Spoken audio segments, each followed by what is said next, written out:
आंगन की टूटी फूटी ईंटें और छत से लटकता पुराना पंखा जूही के नए घर की पहली झलक थी। हाथों से मेहंदी का रंग अभी पूरी तरह उतरा भी नहीं था और सास की जुबान के जख्म गहरे होने लगे थे। उठो आलसी औरत, जब से आई हो बस आलस ही दिख रहा है। कुछ काम सीख भी लिया होता माँ बाप के घर पर। जूही ने चुपचाप पानी की बाल्टी उठाई और कोई भी जवाब नहीं दिया।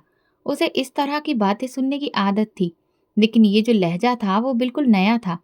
संतोष, उसका पति रोज मजदूरी पर जाता। अगर घर वापसी के समय उसकी जेब में 500 रुपए होते तो 300 रुपए तो वो पान, सिगरेट, दोस्तों की महफिल और कभी कभी तो लॉटरी के चक्कर में ही उड़ा कर आता था। जूही ने 2 महीने के अंदर ये समझ लिया था कि वो जिंदगी जिसका सपना लेकर वो बस इस घर में आई थी, वो सपना अब आंखों में कांटे बन चुका है। एक शाम वो चूल्हे पर दाल चढ़ा रही थी जब संतोष अंदर आया। शराब की बदबू और आंखों में लाली, चेहरे पर थकान कम और गुस्सा ज्यादा था। आज खाने में क्या बना है? दाल बना रही हूँ। फिर से दाल? अरे कभी तो कुछ मांसाहारी टाइप का इस घर में बना दिया कर। पैसे तो आप ही कमा कर लाते हैं ना जी, मैं तो बस घर संभालती हूँ। संतोष ने थाली उठाकर दीवार पर दे मारी। दाल दीवार से फिसलकर फर्श पर गिर गई। मुझसे जवान लड़ाती है। अभी आई है और अपने आप को यहाँ की मालकिन समझ बैठी है। जूही चुप रही। उसकी आंखें भीग गईं और दिल अंदर से जैसे टूट रहा था। सांसों की गर्मी और ज्यादा तेज होती जा रही थी। सुबह का नाश्ता भी अक्सर उसे नसीब नहीं होता। एक दिन जूही की तबीयत कुछ बिगड़ गई थी। चक्कर आए और सांस फूलने लगी। मोहल्ले की औरत जो दाई का काम करती थी उसे देखकर बोली, मुबारक हो, आपकी बहू उम्मीद से है। जूही के होठों पर एक अधूरी मुस्कान आई। एक नई जान, एक नया रिश्ता, शायद अब जिंदगी में कोई नया रंग आएगा। मगर जब संतोष को ये बात पता चली तो वो अचानक भड़क उठा। अभी 2 वक्त की रोटी भी पूरी नहीं होती और ये नया बोझ। जूही खामोशी से चारपाई पर लेट गई। आंखों से आंसू बहने लगे, लेकिन होठों पर शिकायत नहीं आई। 9 महीने ऐसे गुजरे जैसे हर दिन हर रात एक परीक्षा हो। सुबह सास की तानाकसी, दोपहर संतोष की बेरुखी और रात में अकेलापन। लेकिन जूही ने हिम्मत नहीं छोड़ी। वह अक्सर अपने भगवान से प्रार्थना करती, भगवान, इस बच्चे को मेरे लिए आशीर्वाद बनाना, मेरे जैसा नसीब इसे कभी ना देना। आखिरकार वो दिन आया जब जूही ने एक बेटी को जन्म दिया। सफेद कपड़े में लिपटी छोटी सी गुड़िया, मासूम सी आंखें और गुलाबी चेहरा। जूही ने उसे देखा और बस देखती रह गई। साधना, मेरा आसमान, मेरी जिंदगी की रोशनी, वो धीरे से बोली। किसी ने उसे बधाई नहीं दी। सास ने मुंह बनाया, लड़की हुई है, अफसोस है, अब सारी जिंदगी इसको पालो और गुजारो। संतोष भी एक नजर देखकर पलट गया, जैसे कि कुछ खास नहीं हुआ। मगर जूही के लिए साधना सब कुछ थी। वो उसे गोद में लेकर प्यार करती और देर तक देखती रहती। देखो बेटी, मैं तुम्हें सब कुछ दूंगी। वो इज्जत, वो मुकाम जो मुझे नहीं मिला, तुम्हें जरूर मिलेगा। वो रात जूही की जिंदगी की पहली रात थी जब वो रोई नहीं, बल्कि उसने राहत की सांस ली। अब जूही की दुनिया साधना थी। संतोष अब भी वैसा ही था, मगर जूही, अब वो चुपचाप सहने वाली औरत नहीं रही थी। अब हर ताने को बर्दाश्त करते हुए दिल में एक सपना संभाले थी, अपनी बेटी के अच्छे भविष्य का। संतोष की मौत अचानक हुई। सुबह रोज की तरह वो मजदूरी पर गया और शाम तक सिर्फ उसकी लाश घर पहुंची। बिजली का करंट लग गया था। शरीर काला पड़ चुका था। उसकी पहचान जेब में मौजूद एक कार्ड से हुई। पुलिस वाले लाश को घर छोड़ गए। जूही को तो समझ में ही नहीं आया कि वो रोना कहाँ से शुरू करे। 3 दिन तक मोहल्ले की औरतें साथ थीं। किसी ने चाय दी, किसी ने 2 वक्त का खाना भेज दिया, लेकिन चौथे दिन सब अपने अपने कामों में लग गए और जूही अकेली रह गई। साधना तब सिर्फ 2 साल की थी। उसे ये खबर भी नहीं थी कि अब उसका बाप कभी नहीं आएगा। वो बार बार दरवाजे की तरफ देखती और कहती, पापा को बोलो आ जाएं, मैं अपनी नई गुड़िया लेनी है। जूही उसे सीने से लगाकर खामोश हो जाती। संतोष की मौत के बाद ससुराल वालों का बर्ताव और ज्यादा बुरा हो गया था। जब संतोष की 13वीं हो गई तो सास ने साफ कह दिया, अब हम तेरे पेट और बेटी की जिम्मेदारी नहीं उठा सकते, जो करना है खुद कर। जूही ने अगली सुबह ही फैसला कर लिया। पुराने कपड़ों को गठरी में बांधकर निकल गई। सबसे पहले वो मोहल्ले की मौसी रामकली के घर सफाई का पूछने गई। फिर 2 और घरों में उसे काम मिल गया। किसी ने बर्तन धोने को कहा, किसी ने कपड़े, तो उसने हामी भर दी। रोज सुबह सूरज निकलने से पहले वो साधना को पास के मोहल्ले में विधवा मौसी के पास छोड़ती और शाम को ले आती। मौसी को रोज वो 50 रुपए देती। देखो बिटिया, ये दुनिया बिना कीमत के तो कुछ भी नहीं देती है। धीरे धीरे जूही के हाथ फटने लगे थे और पैरों में खुरदरी परतें आ गई थी। सर्दियों में उंगलियों से खून रिसने लगता, लेकिन वो काम न छोड़ती। कभी कभी मजदूर औरतों का झुंड उसे भेड़ियों जैसा लगता, मगर वो चुपचाप अपने हिस्से का काम करती। एक दिन काम से वापस आई तो साधना बुखार में तप रही थी। मौसी ने बस इतना कहा, बच्चों को बुखार तो आता जाता रहता है। जूही ने रात भर अपनी बेटी के माथे पर पानी रखा। दवा खरीदने के पैसे नहीं थे। सुबह काम पर गई और वापसी पर साधना के लिए दवा भी खरीदी और एक छोटी सी चॉकलेट भी दी। वक्त गुजरता गया। साधना ने होश संभाला तो स्कूल जाने की जिद करने लगी। जूही ने कुछ दिन सोचा, फिर मोहल्ले के सरकारी स्कूल में दाखिला कर दिया। फीस कम थी, लेकिन यूनिफॉर्म, किताबें और जूते का भी खर्च था। माँ, मेरे कपड़े साफ क्यों नहीं होते जैसे बाकी बच्चों के होते हैं? बेटा, हमारे कपड़े साफ दिल से होते हैं, बाहर के कपड़े तो धो ही जाते हैं। साधना खामोश हो जाती, लेकिन अगले दिन फिर पूछती। जूही ने एक दिन अपना दुपट्टा काटकर बेटी के लिए साफ रिबन बनाया। जूते पुराने थे, मगर पॉलिश करके नए जैसे कर दिए। स्कूल की हर मीटिंग में जूही सबसे आखिरी में जाती, क्योंकि उसे अपने कपड़ों से शर्मिंदगी होती थी। मगर साधना की मेहनत और प्रशंसा हर बार उसका सर ऊंचा कर देती थी। मैडम, आपकी बेटी तो बहुत समझदार है, एग्जाम में पूरे नंबर लेकर आती है। अपने टीचर की बातों को ध्यान से सुनना और उन्हें समझना दुनिया की सबसे बड़ी दौलत थी। मोहल्ले में कुछ लोग तारीफ करते, कुछ लोग ताना मारते। नौकरानी की बेटी क्या आसमान पर चढ़ेगी? जितना पढ़ लेगी, आखिर में काम ही करेगी हमारे ही घरों में। जूही ऐसी बातों पर सिर्फ मुस्कुराती। वो जानती थी सपनों का वजन सिर्फ देखने वाला ही उठाता है। एक दिन साधना ने कहा, माँ, आप हर वक्त काम क्यों करती हैं? ताकि तुम एक दिन भी ये काम ना करो, बल्कि किसी ऑफिस में बैठी हो। साधना को अपनी माँ की बात शायद पूरी तरह से समझ नहीं आई, मगर वो अपनी कॉपी खोलकर पढ़ने लगी। जूही अब दोपहर के वक्त पर भी काम करती थी। बाजार के एक होटल में बर्तन धोने का काम पकड़ लिया था, जहाँ सिर्फ आदमी काम करते थे। कुछ ने आंख उठाकर देखा, कुछ ने तंज कसा, लेकिन जूही नजर झुकाकर बर्तन धोती रही। साधना की क्लास में अचानक अंग्रेजी का टीचर बदल गया। नया टीचर अंग्रेजी में ही बात करता था। बच्चे मुश्किल में पड़ गए, मगर साधना ने 3 दिन में सब कुछ सीख लिया। घर आकर माँ को शब्द दिखाए। माँ, थैंक यू शुक्रिया को कहते हैं, और सॉरी किसको कहते हैं? जब गलती हो तब। जूही ने सर हिलाया और दिल में कहा, तो मैं भी कहूँ भगवान से सॉरी कि मैं अपने बच्चे को कैसी दुनिया में लाई। वक्त का पहिया घूम रहा था। जूही दिन भर काम करती, शाम को बच्चों की तरह बेटी के साथ हंसती और रात को थकान से चूर बिस्तर पर गिर जाती, मगर आंख बंद होने से पहले प्रार्थना करती, मेरी साधना को वो मुकाम देना जो मेरी औकात से बाहर है। यही वो दुआ थी जो खामोशी से भगवान कबूल कर रहा था। क्योंकि कुछ दिनों के बाद किस्मत ने दरवाजा खटखटाया और फिर एक रिश्ता आया, ऐसे घर से जिसके बारे में जूही सिर्फ सपनों में ही सोच सकती थी। कॉलेज में दाखिला लेते वक्त साधना ने अपनी माँ का हाथ मजबूती से थामा था। सरकारी कॉलेज की पुरानी बिल्डिंग, दीवारों पर लगी हुई पोस्ट्स और गेट पर खड़े लड़के उसे अजीब लग रहे थे, मगर माँ की आंखों में जो रोशनी थी वो उसके कदमों में हिम्मत भर रही थी। माँ, मैं ठीक लग रही हूँ ना? जूही ने बेटी के दुपट्टे को ठीक किया।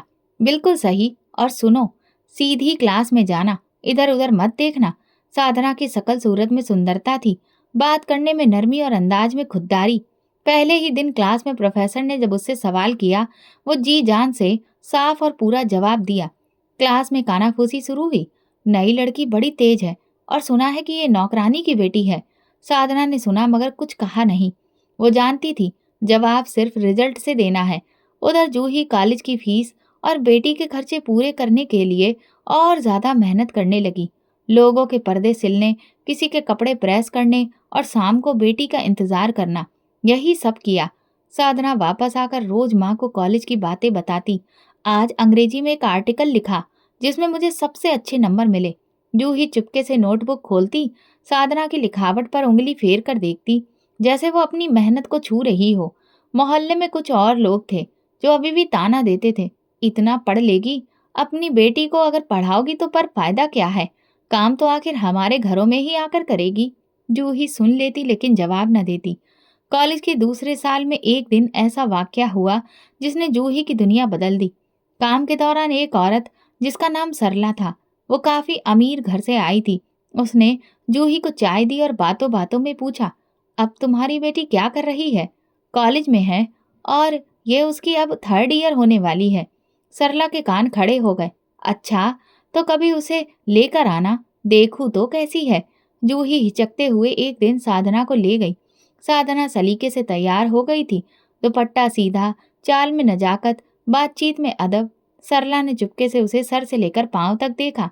कुछ दिन बाद सरला ने जूही को किचन में बुलाया। देखो, मैं तुमसे कुछ बात करना चाहती हूँ। मेरी बहन का बेटा है सचिन, लंदन से पढ़कर आया है, अब वापस यही बिजनेस संभाल रहा है। वो लोग रिश्ता देख रहे हैं। मैंने साधना को देखा और सच कहूँ तो दिल में ये बात बैठ गई। जूही के हाथ से चाय का कप थोड़ा लड़खड़ा गया। मालकिन, मैं नौकरानी हूँ, वो अमीर लोग हैं। सरला ने ठंडी सांस ली। बेटियों की किस्मत माँ के कामों से नहीं बनती, उनकी खूबियों से बनती है। और तुम्हारी बेटी में वो बात है। सोच लो, मैं भी अपनी बहन से बात करके तुम्हें बताऊंगी। 2 दिन बाद वो कायदे से रिश्ता आया। सचिन की माँ मालती एक साधारण सी औरत थी, लेकिन चेहरे से गुरूर झलकता था। हमें आपकी लड़की पसंद है, क्योंकि वो पढ़ी लिखी है, मॉडर्न भी है और गुणवान भी लगती है। हम रिश्ते को जल्दी ही तय करना चाहते हैं। जूही की आंखों में सवाल थे। मेरी हैसियत? मालती ने बात काटी। हमें सिर्फ लड़की चाहिए, माँ का क्या है? हमारे बेटे की जिंदगी का फैसला है, हम छोटी बातों में नहीं पड़ते हैं। साधना को जब बताया गया तो उसने पहले खामोशी ओढ़ ली, फिर धीरे से कहा, माँ, ये सब अचानक हो रहा है। जूही ने कहा, हाँ बेटी, पर किस्मत तो ऐसे ही दस्तक देती है, बिना जानकारी के। मंगनी की तारीख रखी गई। जूही ने बाजार से कपड़े लिए, खुद सिलकर साधना के लिए एक पोशाक बनाई। मोहल्ले में सबको बुलाया गया। किसी को जलने की वजह मिली, किसी को खुश होने की। साधना के लिए जेवर नहीं थे, तो जूही ने अपने पुराने टॉप्स बेचकर सिंपल सी चेन खरीदी। ये तुम्हारे माथे का चमकता सितारा बनेगा। मंगनी के दिन घर में चिराग नहीं था, मगर हर तरफ रोशनी थी। सचिन और उसके घरवाले आए। थोड़ी देर बैठे, फल, मिठाई, टॉफियां दी और फिर रस्म पूरी हुई। मोहल्ले की औरतों ने पीछे खड़े होकर कहा, देखा, नौकरानी की बेटी कहाँ पहुंच गई। जूही सबकी नजरें महसूस कर रही थी। वो चाहती तो कह सकती थी, ये सब भगवान का आशीर्वाद है और मेरी बेटी का अधिकार, मगर वो चुप रही। मंगनी के बाद रात को जब साधना सोने जा रही थी, जूही ने पूछा, सब कैसा लगा? साधना ने पलंग पर बैठकर कहा, माँ, जैसे कोई सपना चल रहा हो, डर भी लग रहा है, कहीं ये सब खत्म ना हो जाए। जूही ने उसका माथा चूमा। नहीं बेटी, ये सपना नहीं, तुम्हारी मेहनत का फल है। बस दुआओं को साथ रखना। वो रात खास थी। जिंदगी ने जैसे जूही के सब्र का नतीजा देना शुरू कर दिया था, लेकिन सपनों की कीमत अक्सर नींद से ज्यादा हुआ करती है। ये जूही को भी पता नहीं था। शादी का दिन छोटे से मोहल्ले के लिए किसी त्योहार से कम नहीं था। मोहल्ले की औरतें सब हैरान थी कि जूही जैसी औरत की बेटी की शादी इतने बड़े घर में हो रही है। साधना दुल्हन बनी तो वाकई लगता था जैसे किसी महल से उतरी हो। सफेद गुलाबों से सजी गाड़ी जब दरवाजे पर आकर रुकी तो जूही ने दिल थाम कर बेटी को विदा किया। आंखें नम थीं, लेकिन चेहरे पर सुकून था। बेटी ससुराल में इज्जत से रहना, खामोशी से जीती रहना, घर तो खुद ही अपना बन जाता है। जूही ने गाड़ी में बैठने से पहले साधना के कान में धीरे से कहा। साधना ने सिर हिलाया, मगर नजरें गाड़ी की चमकती सीटों पर थी, जहां उसका नया सफर शुरू हो रहा था। सचिन का घर शहर के सबसे महंगे इलाके में था।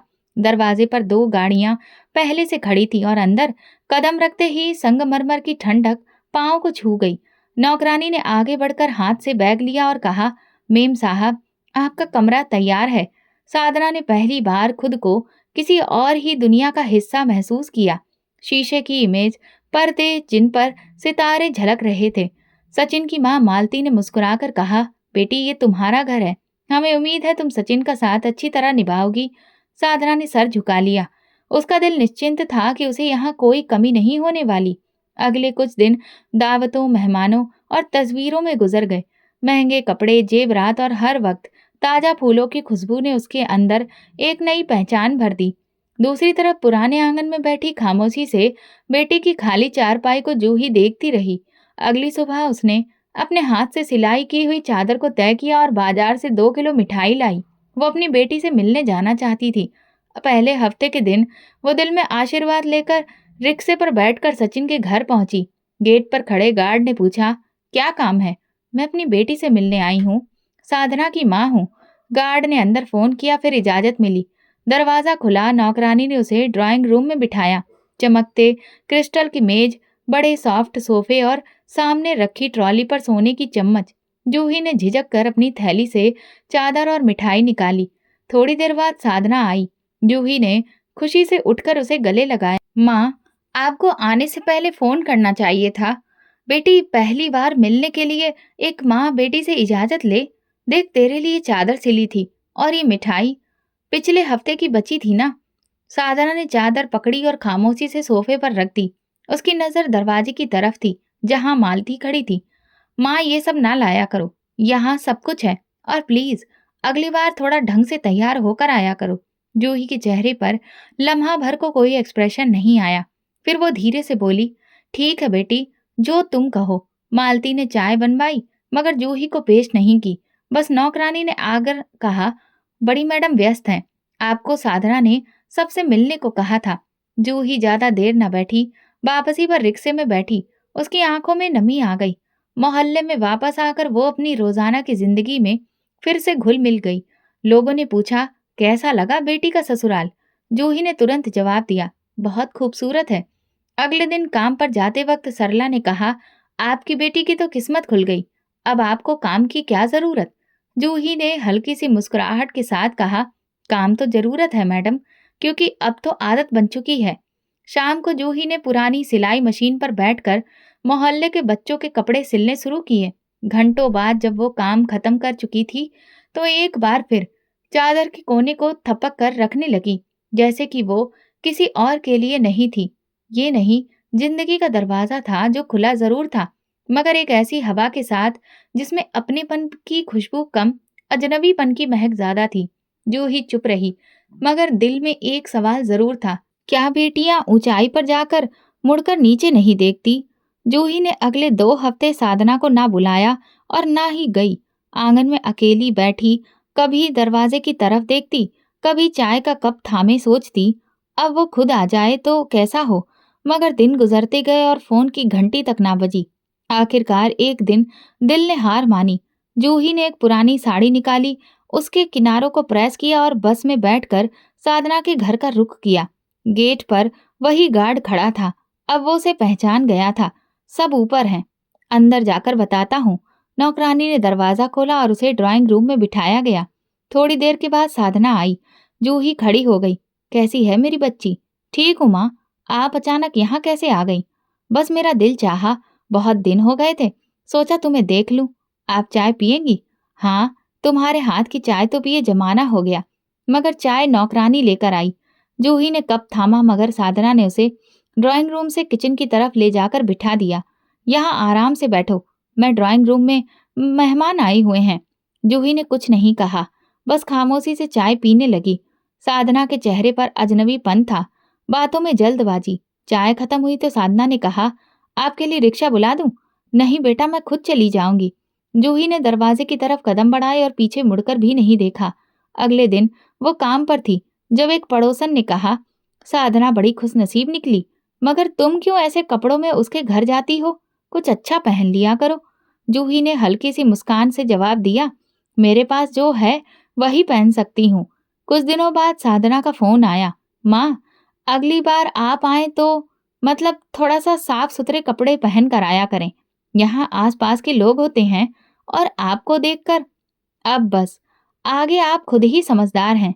जूही ने हाथ में पकड़े कपड़े तय करके रख दिए। ठीक है बेटी, जैसा तुम कहो। उसी रात उसने अपनी पुरानी साड़ी निकाली और धोकर सूखने डाल दी। उसके फटे किनारों को उसने काट कर बराबर किया। उसके चेहरे पर कोई गहरा भाव ना था, बस जैसे कोई पुराना दर्द फिर से सिल रही हो। अगले हफ्ते जब साधना से मिलने गई तो सचिन भी घर में था। जूही किचन में चाय पी रही थी जब दरवाजे के पीछे से आवाज आई, साधना, तुम्हारी माँ का इस तरह बार बार आना अच्छा नहीं लगता। वो माँ है सचिन। माँ है तो क्या हुआ, लोग सवाल करते हैं। वो नौकरानी लगती है, इसलिए अपनी माँ को रोको। तुम्हारी इज्जत मेरी इज्जत है। जूही के हाथ कांपने लगे। चाय का कप कहाँ गया उसे याद नहीं रहा। वो दरवाजे से बाहर नहीं निकली, बस वहीं बैठ गई। कुछ देर बाद साधना आई और कहा, माँ आप चलिए, सचिन बाहर जा रहे हैं। जूही ने नजरें झुका ली। बेटी तुम खुश हो? साधना ने कोई जवाब नहीं दिया, बस दरवाजा खोल दिया। रिक्शे में बैठकर वापसी पर जूही ने अपनी साड़ी का पल्लू देखा, जिस पर अभी पुराने धागे झांक रहे थे। उसने वही कपड़े बार बार पहने थे। शायद कुछ और था ही नहीं, या शायद वो कुछ और पहनने की इच्छा छोड़ चुकी थी। उस दिन के बाद वो कई हफ्तों तक साधना के घर नहीं गई। किसी ने पूछा, साधना की सास ने कुछ कहा है क्या? जूही ने सिर्फ इतना कहा, बेटियां जब खुश हों तो माँ का काम सिर्फ आशीर्वाद देना होता है। मोहल्ले में साधना की नई जिंदगी की बातें होने लगी। कोई बोला, बड़ी तरक्की कर ली है, अब अपनी माँ को पहचानती भी नहीं होगी। जूही सब सुनती और चुप रहती। एक दिन बाजार से लौटते हुए जूही ने खुद से सवाल किया, क्या माँ सिर्फ इतनी ही रह जाती है? परछाई का एक दरवाजा जो कभी खटखटाया जाए, कभी नजरअंदाज कर दिया जाए। उसका जवाब उसके पास नहीं था, सिर्फ खामोशी थी। और शायद ये वही सबसे मजबूत जवाब था। जूही खुद को रोज के काम में व्यस्त रखती थी, जैसे वक्त को थामने की कोशिश कर रही हो। सुबह सवेरे कपड़े सिलने बैठ जाती और शाम को कुछ वक्त मंदिर के बाहर लंगर में गुजारती। मोहल्ले की एक विधवा औरत ने कहा, जूही अब तो आराम कर लिया करो, इतनी भाग दौड़ क्यों? जूही ने धीरे से कहा, जब दिल खाली हो तो हाथों को व्यस्त रखना ही बेहतर होता है। साधना को अब हफ्ते दर हफ्ते गुजर गए थे, लेकिन वो माँ की खबर नहीं लेती। कभी कभार फोन आता, मगर बात सिर्फ औपचारिकता में होती। माँ मैं अभी आउटिंग पर आई हूँ, बाद में बात करती हूँ। या माँ आजकल दिल में शॉपिंग पर निकल रही हूँ, वक्त नहीं मिलता। जूही सिर्फ इतना कहती, अच्छा बेटी खुश रहो। एक दिन मोहल्ले के बच्चे जूही के घर पर खेल रहे थे, तो एक बच्ची ने पूछा, मौसी आपकी बेटी कहाँ रहती है? जूही ने मुस्कुराकर जवाब दिया, बहुत दूर। बच्चियां खेलने में व्यस्त हो गईं। जूही की नजरें उनके चेहरों पर जमी रहीं। हर चेहरे में उसे कभी साधना की मासूमियत, कभी बचपन की मुस्कान नजर आती। मगर उसकी अपनी बेटी अब उसकी पहुंच से बाहर जा चुकी थी, जहां माँ की परछाई भी नहीं पहुंचती। उधर साधना की जिंदगी अब एक अलग दुनिया बन चुकी थी। सचिन के साथ ब्रांडेड कपड़ों की शॉपिंग, महंगे रेस्टोरेंट्स में तस्वीरें और सोशल मीडिया पर पोस्ट की जाने वाली नई जिंदगी, सब कुछ एक शो की तरह था, जिसमें सच्चाई कम और नुमाइश ज्यादा थी। Look at this bag, it's from Italy, वो अपने दोस्तों को दिखाती। और जब कोई पूछता, तुम्हारी माँ क्या करती है, तो वो बात बदल देती। बस इतना कहती, वो छोटे शहर में रहती हैं, पुरानी सोच की हैं। एक दिन सचिन ने मजाक में पूछा, तुम्हारी माँ अब आती क्यों नहीं? साधना ने कंधे उचकाकर कहा, क्या करें, थोड़ा एम्बैरेसिंग होता है। हाँ, लोग सवाल करते हैं, इसलिए बेहतर है कि वो ना आए। जूही को पता था कि साधना बदल चुकी है। एक दिन मोहल्ले की एक औरत ने कहा, जूही अब तुम्हारी बेटी बहुत खूबसूरत लगती है, हमने उसकी तस्वीरें सोशल मीडिया पर देखी हैं। जूही ने धीरे से जवाब दिया, हाँ, बाहर से सब कुछ चमकता है, अंदर का मुझे नहीं पता। उसी दिन शाम को जूही छत पर चली गई। आसमान में आधा चांद था और हवा में हल्की ठंडक। वो अपने पुराने स्टूल पर बैठ गई और चुपचाप आसमान को देखने लगी।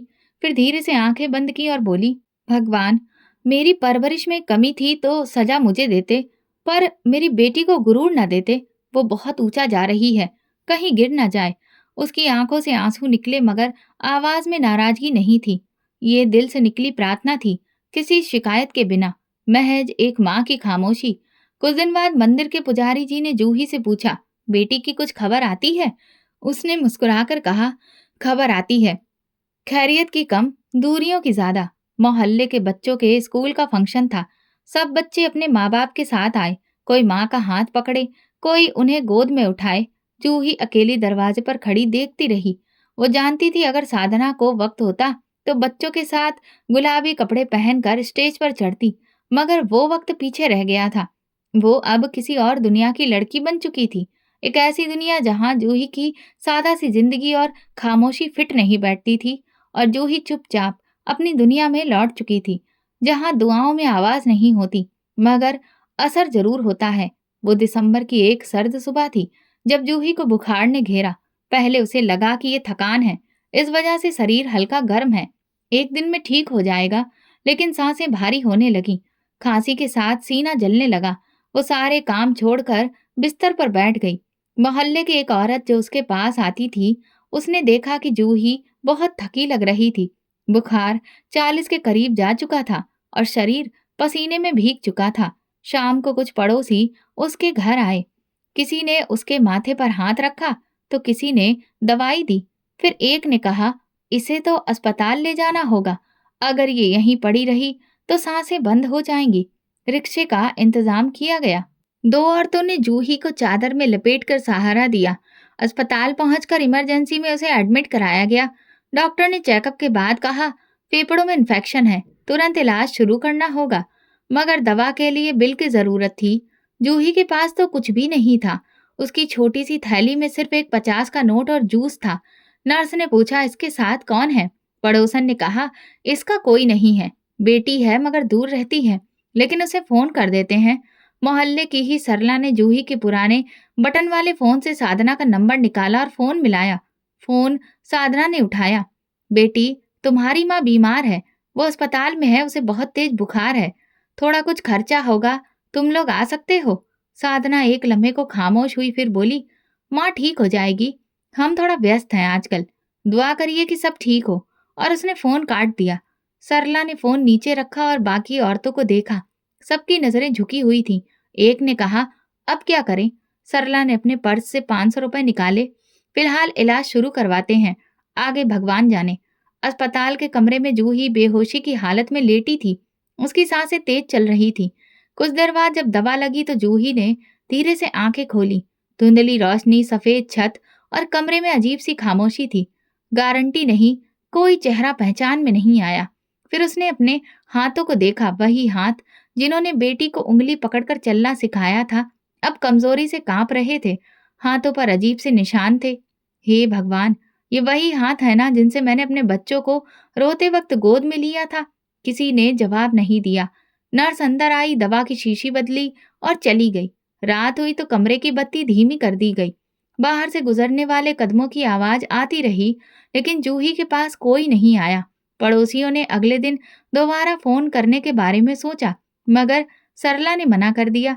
जिसके दिल में प्यार ना हो, उससे उम्मीद क्या रखना?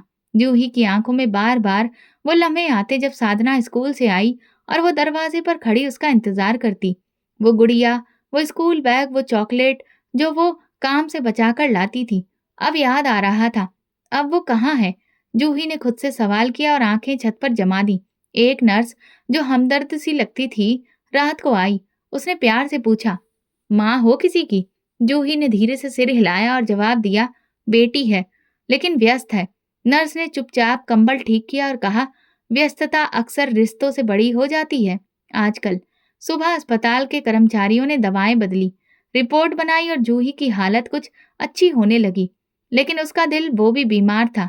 खामोशी का वो मरीज जिसका कोई हाल पूछने ना आए तो वो अपनी बीमारी से जल्दी से ठीक नहीं होता। जूही की तबीयत थोड़ी ठीक हो गई थी, लेकिन वो खामोश हो चुकी थी। वक्त गुजरा, जूही अकेले ही खुद को देख रही थी। उसके हाथ कमजोर थे, लेकिन वो प्रार्थना के लिए उठे। अस्पताल से वापसी पर जूही ने घर में कदम रखा तो सब कुछ वैसा ही था, खामोश, साधारण और तन्हा। बिस्तर पर वही पुरानी चादर, किचन में वही बर्तन और आंगन में वही फीकी रोशनी। लेकिन अब कुछ बदल चुका था। जूही की आंखों में वो उम्मीद बाकी नहीं थी जो बेटी को दरवाजे पर नजर ढूंढा करती थी। एक दिन वो मंदिर के बाहर जा बैठी, कुछ देर चुप रही, फिर मंदिर के अंदर गई। वो पहले भी कई बार वहां से गुजरी थी, लेकिन कभी अंदर नहीं गई थी। उस दिन दिल ने कहा, इंसानों के दरवाजे पर जा जाकर थक गई हूँ, अब भगवान के दरवाजे पर बैठी हूँ। मंदिर के अंदर कुछ लोग भिखारियों को लंगर बांट रहे थे। किसी के हाथ में चावल, किसी के पास सब्जी, कोई पानी दे रहा था। जूही चुपचाप उनके साथ देने लगी। उसके हाथों में वही कमजोरी थी, लेकिन चेहरे पर सुकून था। पास बैठी एक भिखारिन ने पूछा, दीदी पहली बार आई हो? जूही ने धीरे से कहा, हाँ, अब सोच रही हूँ कि बस भगवान के नाम पर जीना है। वो भिखारिन मुस्कुरा दी, ठीक कहा, इंसानों से उम्मीद टूटती है लेकिन भगवान से नहीं। अगले कई दिन जूही मंदिर जाती रही। कोई उसे दीदी कहता, कोई माँ जी कहता। कुछ दिन बाद लोग उससे राय लेने लगे, जैसे उसकी खामोशी में कोई दुआ छुपी हो। एक दिन मंदिर में लंगर बांटते हुए जूही की नजर एक औरत पर पड़ी। वो सबसे आखिरी कोने पर बैठी थी, चादर में लिपटी हुई, चेहरा पूरी तरह से ढका था, सिर्फ हाथ दिख रहे थे जो जले हुए लगते थे, और वो अजीब सी झिझक रही थी। जब उसकी बारी आई तो जूही ने चावल बढ़ाते हुए कहा, बेटी ये लो। औरत ने सिर झुकाकर हाथ आगे बढ़ाया, चावल ली और बिना कुछ कहे पलट गई। जूही ने पीछे से देखा, वो भिखारिन बाकी सबसे अलग थी। न मांगती थी, न नजर उठाती थी, बस चुपचाप आती, रोटी लेती और गायब हो जाती। अगले दिन जूही जल्दी पहुंची और लंगर में सबसे पहले उस औरत के लिए अलग से थोड़ा मीठा रखा। जब भिखारिन आई तो जूही ने चावलों के साथ एक छोटा सा मीठा लड्डू भी रख दिया और कहा, ये खास तुम्हारे लिए रखा था। औरत ने पलट कर नहीं देखा, मगर हाथ कांपे और फिर जैसे आंखों से आंसू टपकने ही वाले हों, उसने चादर के अंदर चेहरा नीचे कर लिया। जूही ने एक लम्हे को रुककर खुद से कहा, ना जाने क्यों उसे देखकर दिल बेचैन सा हो जाता है, जैसे कि कोई अपना हो जो बहुत दूर हो गया हो। उस दिन के बाद वो भिखारिन रोज आने लगी और जूही रोज उसके लिए कुछ अलग रखती। कभी जो भी बना हो, थोड़ा ज्यादा, तो कभी मीठा, कभी बस आशीर्वाद। लेकिन वो औरत कभी बोलती नहीं थी, सिर्फ नजरें झुकाकर सब ले जाती। एक दिन जब सब लंगर बांट चुके थे और भिखारी चले गए, तो जूही कुछ देर वहीं बैठी रही। उसके पास बैठे एक भिखारी ने कहा, वो जो नकाब वाली है ना, वो नई है, पिछले कुछ हफ्तों से आ रही है, बोलती नहीं पर रोज आती है। जूही ने पूछा, कभी बताया उसने कि कहाँ से आई है? भिखारी ने सिर हिलाया, नहीं कुछ नहीं बताया, बस आती है, रोटी लेती और गायब हो जाती है। जूही उस रात देर तक जागी, बार बार वही भिखारिन उसके मन में आती रही। उसके झुके कंधे, पर्दे में छुपा चेहरा, उसे लगा जैसे वो आंखें वो पहले भी देख चुकी है, कहीं किसी और जिंदगी में। अगले दिन वो मंदिर पहुंची तो वो भिखारिन पहले से बैठी थी। जूही ने चुपचाप उसके पास जाकर बैठने की कोशिश की, मगर वो औरत थोड़ा दूरी पर हो गई। जूही ने मुस्कुराकर कहा, मैं तुम्हें कुछ कहना चाहती हूँ, अगर तुम सुनना चाहो। औरत ने कोई जवाब नहीं दिया, बस सिर झुकाए रही। जूही ने बस इतना कहा, अगर कभी दिल करे तो आकर बैठ जाना मेरे पास। खामोशी भी बहुत कुछ कह जाती है, तुम बस सुन लेना उसे। भिखारिन ने धीरे से चावल का डिब्बा उठाया और खामोशी से मंदिर के दरवाजे से बाहर निकल गई। वो कभी जूही से आंखें नहीं मिलाती थी, हमेशा सिर नीचा रखती थी। जूही ने नजरें नीचे करके कहा, ये खामोशी कुछ कहती है पर समझ नहीं आती। दिल के किसी कोने में हलचल थी, जैसे कोई पहचान सदियों बाद सामने आ रही हो। वो नहीं जानती थी कि आने वाले दिनों में ये खामोशी एक ऐसा तूफान बन जाएगी जो सब कुछ बदल देगी। मंदिर में रोजाना की तरह चावल बनते जा रहे थे। जूही हमेशा की तरह सबसे आखिर में बैठी रहती, ताकि उसे भिखारिन के आने पर नजर रख सके। वो चादर में लिपटी खामोश औरत हर दिन एक ही अंदाज में आती, झुकी हुई गर्दन, खामोश कदम, कांपते हाथ। उस दिन जूही ने जब चावल परोसे तो भिखारिन की आंखें एक लम्हे को उठी। पर्दे के पीछे से वो नजर मिली और जूही चौंक गई। वो आंखें कहीं देखी हुई थी, किसी बहुत पुराने पल में। जूही ने दिल में सोचा, मैंने ये आंखें कहाँ देखी हैं। इसके बाद वो सारा दिन बेचैन रही। उसने रात का खाना भी नहीं खाया और कुछ पुराने एल्बम निकाले, साधना के बचपन की तस्वीरें, कॉलेज की, मंगनी के दिन की। जूही बार बार उन तस्वीरों को देखती रही। वही आंखें, वही गर्व, वही उदासी। अगले दिन उसने फैसला किया कि वो अपनी बेटी से मिलने जाएगी। सालों गुजर चुके थे, उसकी कोई खबर नहीं थी। वो खुद चली गई, उस इलाके में जहां साधना का ससुराल था। गेट वही था, पुरानी रौनक की जगह धूल थी और लॉन में कोई फूल नहीं था। दरवाजा खटखटाया तो एक अजनबी नौकर बाहर आया। जूही ने पूछा, ये सचिन साहब का घर है ना? नौकर ने सिर हिलाया, पहले था, अब तो 2 साल हो गए। बोलो, वो लोग यहाँ से जा चुके हैं, कहते हैं देश से बाहर शिफ्ट हो गए हैं। जूही ने सुना तो जैसे जमीन हिल गई। बेटी भी चली गई। नौकर ने कंधे उचकाते हुए कहा, सभी चले गए, अब यहाँ कोई नहीं रहता। जूही वापस लौटी तो उसके कदम भारी हो चुके थे। दिल के अंदर कोई दरवाजा खुल रहा था और उसके पीछे एक मनहूस सन्नाटा फैला था। तीसरे दिन धूप तेज थी, लेकिन हवा भी तेज थी और धूल उड़ रही थी। जूही आज जल्दी आई थी, शायद बेचैनी कुछ ज्यादा थी। भिखारिन आई तो तेज हवा ने उसकी चादर एक लम्हे को उड़ा दी। जूही ने फौरन देखा और दंग रह गई। उस चादर के एक कोने पर पुरानी कढ़ाई दिखी, जो उसने खुद साधना के दहेज के लिए बनाई थी। सुर्ख और सुनहरे धागे से कड़ा हुआ वही गुलाब, जिसकी पत्तियों के बीच उसने साधना का पहला नाम छाप कर काढ़ा था। जूही के हाथ से चावल की थाली नीचे गिर गई। भिखारिन ने अपना पर्दा ठीक किया और पीछे हटने लगी। जूही ने धीरे धीरे कदमों से उसके पास जाकर कहा, बेटी तुम कौन हो? भिखारिन ने कोई जवाब नहीं दिया, बस खड़ी रही, जैसे जमीन से जुड़ी और जुबान बंद हो। उसने दोबारा पूछा, मेरा नाम जूही है, तुम मुझे पहचानती हो ना? भिखारिन ने सिर्फ आंखें बंद की और एक आंसू टपका। वो आंसू चेहरे के जले हुए हिस्से पर बहा और जूही की खामोशी चीख में बदल गई। अंदर वो कुछ बोलना चाहती थी, लेकिन शब्द गले में अटक गए। कदम पीछे हटे और वो देर तक बस भिखारिन को देखती रही, जो अब धीरे धीरे दरवाजे की तरफ बढ़ रही थी।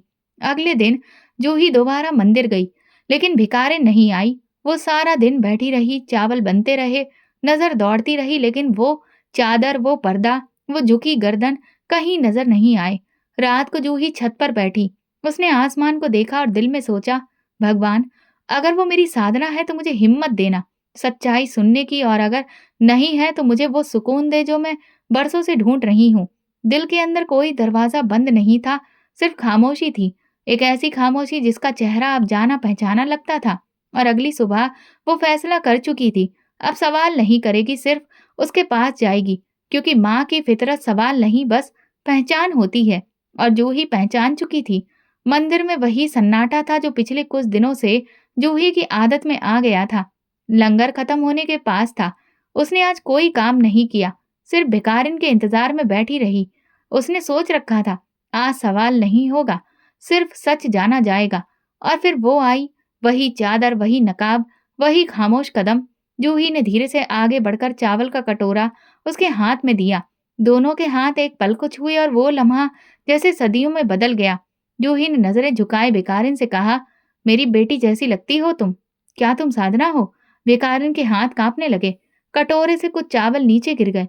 वो पल भर को सदमे में खड़ी रही, फिर पर्दे के पीछे से आंखें जूही की तरफ उठी, और वो आंखें नम थीं, हिलती हुई, लेकिन जुबान से कोई शब्द नहीं निकला। फिर बहुत धीरे से उसने नरमी से सिर हिला दिया। जूही की सांस जैसे रुक गई। तो तुम ही हो मेरी साधना। अब कोई इनकार नहीं था। साधना ने धीरे से पर्दा थोड़ा सा हटाया। चेहरे पर जले निशान थे, आंखों के नीचे हल्के गहरे घेरे थे, होंठ सूखे और सफेद। लेकिन जूही को वही बेटी नजर आई जो बरसों पहले दुपट्टे में लिपटी उसके गले लगकर स्कूल की पहली रिपोर्ट कार्ड लाई थी। जूही ने कदम आगे बढ़ाया। क्यों बेटी, क्या हुआ तुम्हें? साधना की आवाज टूटी हुई निकली। माँ, सचिन ने मुझे तलाक दे दिया। एक दिन कहा, तुम मेरे स्टैंडर्ड की नहीं हो। बाहर की दुनिया दिखाकर अंदर की दुनिया उजाड़ दी।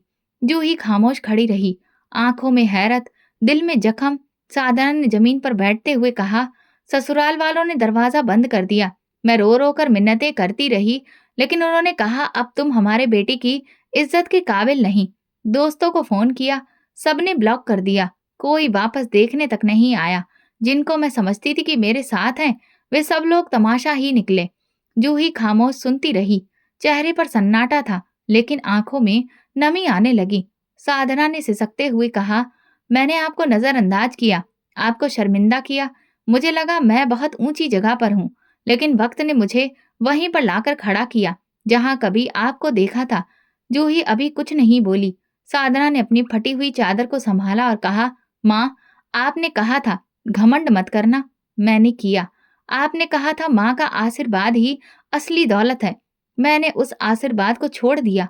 जूही की कमर झुक गई। वो आगे बढ़ी और अपनी बेटी के चेहरे को हाथ से छुआ। ये निशान कैसे आया?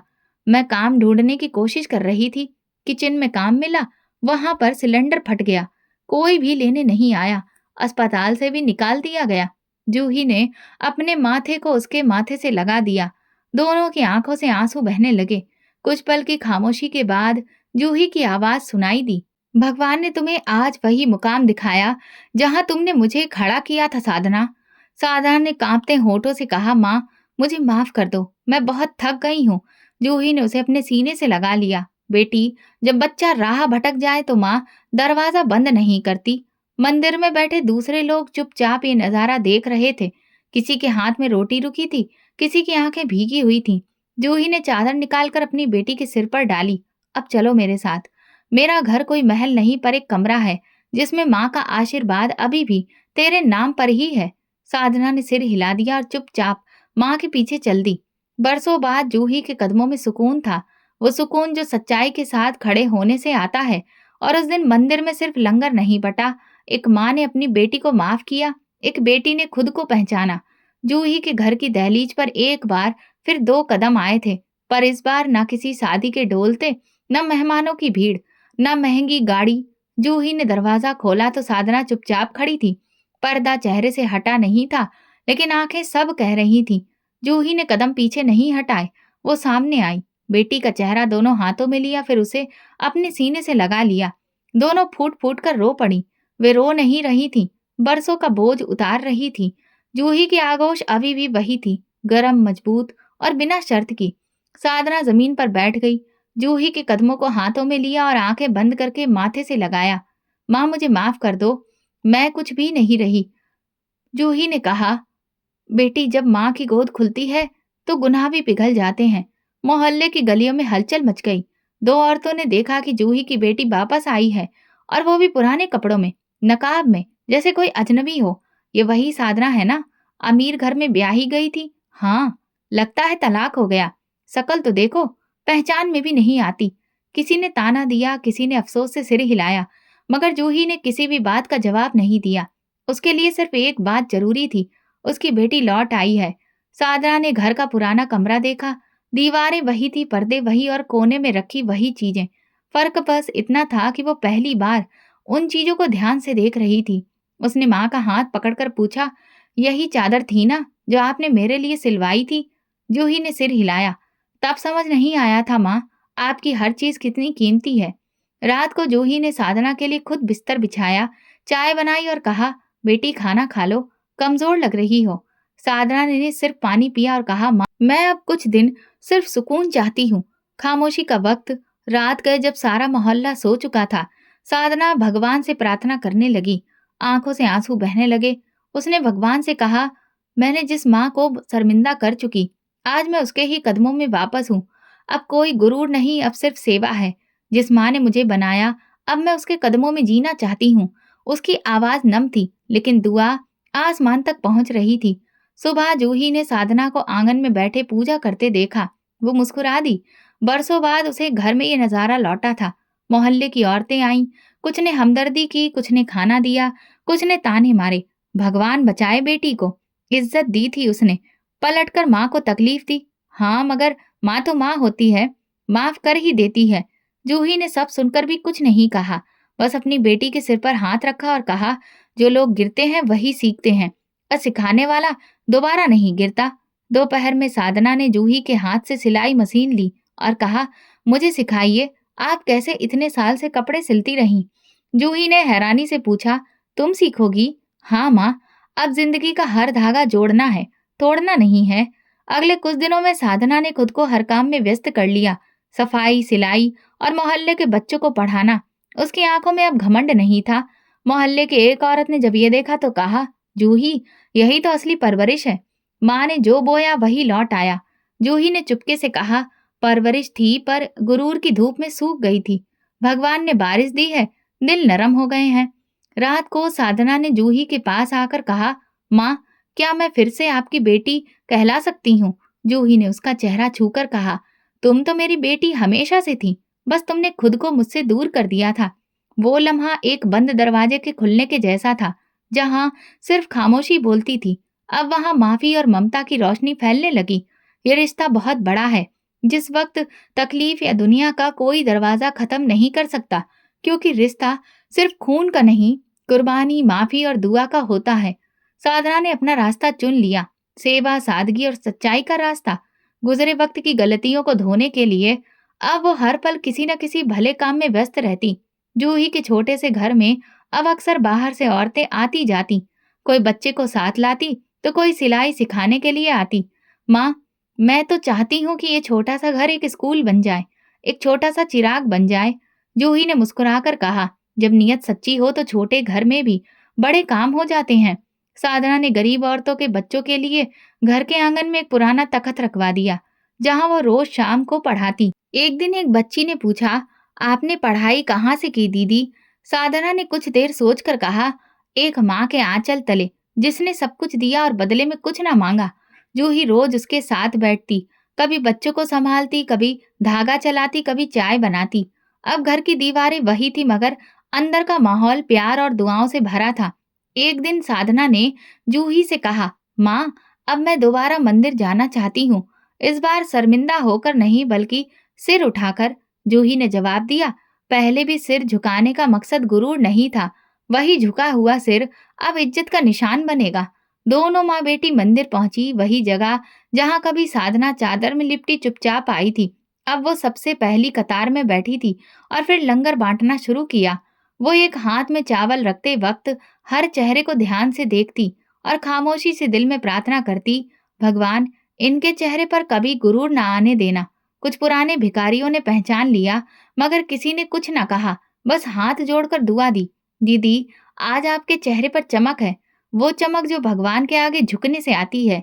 जूही थोड़ा दूर बैठी देख रही थी। उसकी आंखों में सुकून था, चेहरे पर शुक्र और दिल में इत्मीनान। जब लंगर खत्म हुआ, सब लोग जा चुके थे, तो जूही ने भगवान से कहा, आपने मेरी बेटी को मुझसे छीन कर वापस मेरी गोद में डाल दिया। सिर्फ माँ की गोद ही वो जगह है जहाँ इंसान सच्ची माफी मांगता है। साधना ने पीछे से आकर अपनी माँ का हाथ थाम लिया। माँ, मैं अब कभी दूर नहीं जाऊंगी। इस कहानी से हम ये सबक लेते हैं कि माँ की दुआ कभी बेकार नहीं जाती और गुरूर जितना भी ऊंचा जाए, अंजाम उतना ही नीचा होता है। असली इज्जत दुनिया की नहीं, माँ के कदमों की होती है। तो दोस्तों, अगर आपको हमारी कहानी पसंद आई हो तो कमेंट करके ज़रूर बताएं। वीडियो को लाइक करें और ज़्यादा से ज़्यादा शेयर करें। अगर आप चैनल पर नए हैं तो सब्सक्राइब जरूर करें और नोटिफिकेशन बेल दबाएं ताकि अगली अपडेट सबसे पहले आपको मिले। धन्यवाद।